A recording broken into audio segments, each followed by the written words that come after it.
ஆகாசவாணி.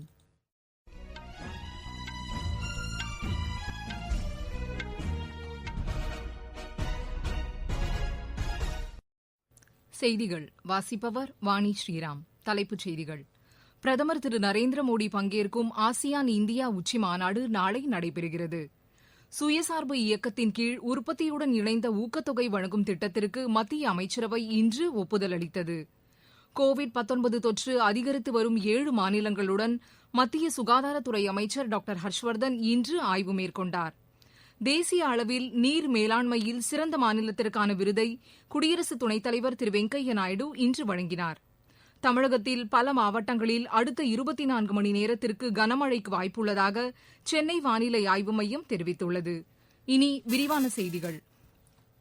பிரதமர் திரு நரேந்திர மோடி மற்றும் வியட்நாம் பிரதமர் நுயன் ஜுவான் ஃபக் ஆகியோர் தலைமையில் 17வது ஆசியான் இந்திய உச்சி மாநாடு நாளை நடைபெறவுள்ளது.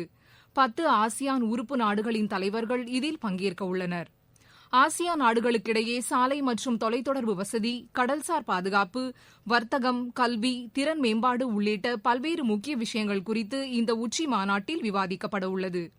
2021ஆம் ஆண்டிலிருந்து 2025ஆம் ஆண்டு வரை நடைமுறைக்கு வரவுள்ள ஆசியான் இந்தியா செயல் திட்டம் குறித்தும் இம்மாநாட்டில் பங்கேற்கும் தலைவர்கள் விவாதிக்க உள்ளனர். கோவிட்-19 பாதிப்புக்கு பிந்தைய சூழ்நிலை, பொருளாதார மீட்சி, மண்டல மற்றும் சர்வதேச முக்கியத்துவம் வாய்ந்த விஷயங்கள் குறித்தும் ஆலோசிக்கப்பட உள்ளது.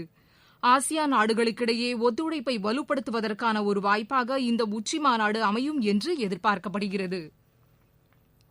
பிரதமர் திரு நரேந்திர மோடி ஆயுர்வேத கல்விக்கான 2 தேசிய அளவிலான நிறுவனங்களை நாளை தொடங்கி வைக்கிறார். ஜெய்ப்பூரில் அமைக்கப்பட்டுள்ள தேசிய ஆயுர்வேத கல்விக் கழகத்தையும், ஜாம் நகரில் ஆயுர்வேத ஆசிரியர் பயிற்சி மற்றும் ஆராய்ச்சி நிறுவனத்தையும் காணொலி காட்சி மூலம் பிரதமர் தொடங்கி வைக்க உள்ளார். கடந்த 2016ஆம் ஆண்டு முதல் தன்வந்திரி ஜெயந்தி தினம் ஆயுர்வேத தினமாக கடைபிடிக்கப்பட்டு வருகிறது.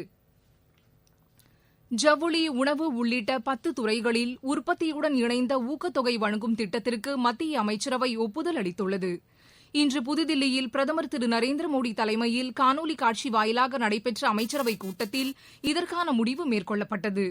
இதனை செய்தியாளர்களிடம் தெரிவித்த தகவல் ஒலிபரப்புத்துறை அமைச்சர் திரு பிரகாஷ் ஜவ்டேகர் மற்றும் நிதித்துறை அமைச்சர் திருமதி நிர்மலா சீதாராமன் இந்த திட்டத்தின் விவரங்களை எடுத்துரைத்தனர்.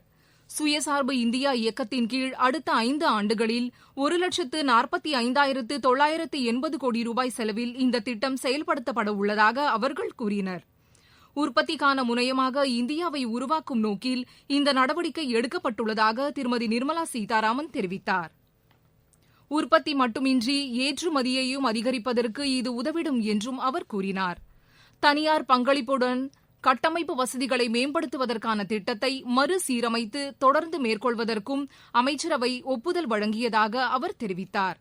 8100 கோடி ரூபாய் செலவில் அடுத்த 5 ஆண்டுகளுக்கு இந்த திட்டம் தொடரும் என்றும் திருமதி நிர்மலா சீதாராமன் கூறினார். கோவிட்-19 நோய் தொற்று அதிகரித்து வரும் 7 மாநிலங்களின் சுகாதாரத்துறை அமைச்சர்களுடன் மத்திய சுகாதாரத்துறை அமைச்சர் டாக்டர் ஹர்ஷ்வர்தன் இன்று ஆய்வு நடத்தினார். அம்மாநிலங்களில் தற்போது நோய் தொற்று பரவி வரும் நிலை, நோய் தடுப்புக்கான பணிகளை விரைந்து மேற்கொள்வது உள்ளிட்ட விஷயங்கள் குறித்து அவர் கேட்டறிந்தார். மருத்துவ பரிசோதனைகளின் எண்ணிக்கை குறைவது, அதிக உயிரிழப்பு, கோவிட்-19 தொற்று இரட்டிப்பாவது உள்ளிட்டவை குறித்தும் மத்திய சுகாதாரத்துறை அமைச்சர் அந்த மாநிலங்களுடன் விவாதித்தார். தமிழகத்தில் கோவிட்-19 பரவல் தொடர்ந்து குறைந்து வருவதாக முதலமைச்சர் திரு எடப்பாடி பழனிசாமி கூறியுள்ளார். தூத்துக்குடி மற்றும் விருதுநகர் மாவட்டங்களில் கோவிட்-19 தடுப்பு பணிகள் மற்றும் வளர்ச்சித் திட்டப் பணிகள் குறித்து ஆய்வு மேற்கொண்ட பின்னர் செய்தியாளர்களிடம் பேசுகையில் அவர் இவ்வாறு கூறினார்.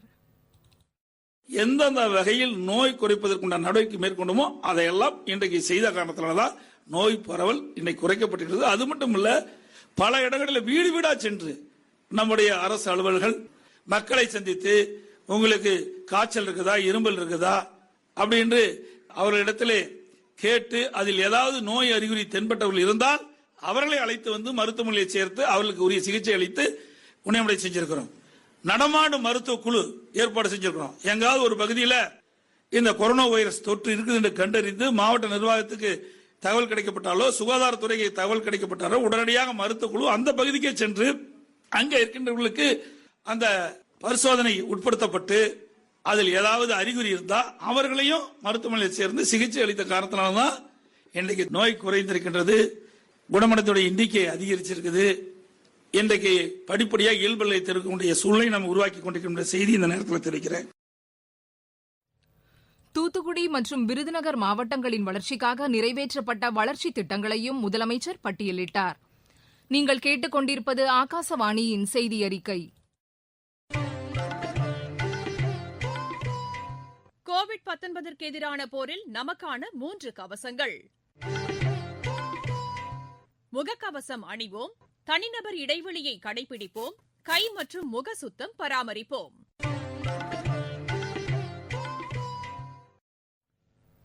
மழைநீர் சேமிப்பு பணிகள் மக்கள் இயக்கமாக உருவெடுக்க வேண்டிய அவசியத்தை குடியரசு துணைத் தலைவர் திரு வெங்கையா நாயுடு வலியுறுத்தியுள்ளார். தேசிய நீர் விருதுகளை காணொலி காட்சி வாயிலாக இன்று வழங்கி அவர் பேசினார். தேசிய நீர் கொள்கையை மத்திய அரசு வகுத்திருப்பது பாராட்டுதலுக்கு உரியது என்றும் அவர் கூறினார். இந்த விருதினை பெற்ற அனைவருக்கும் வாழ்த்து தெரிவித்துக் கொள்வதாகவும் திரு வெங்கையா நாயுடு தெரிவித்தார். தேசிய அளவில் நீர் மேலாண்மையில் சிறந்த மாநிலத்திற்கான விருது தமிழகத்திற்கு வழங்கப்பட்டது. நீர் ஆதாரங்களை பாதுகாப்பதற்காக சிறப்பாக செயல்பட்டதற்காக தென்மண்டலத்திற்கான முதல் பரிசினை கோவை குளங்கள் பாதுகாப்பு அமைப்பின் ஒருங்கிணைப்பாளர் திரு மணிகண்டன் பெற்றுக் கொண்டார். இந்த விருது கிடைத்திருப்பது தங்கள் அமைப்பில் பணியாற்றிய அனைவருக்கும் கிடைத்த வெற்றி என்று திரு மணிகண்டன் எமது செய்தியாளரிடம் தெரிவித்தார். என் பேர் மணிகண்டன். நாங்கள் கோவை குளங்கள் பாதுகாப்பு அப்படிங்கிற பேர்ல கோவையில நீர்நிலையை காப்பாற்றுற பணிகளை 4 வருஷங்களா தொடர்ந்து ஈடுபட்டு இருக்கோம்.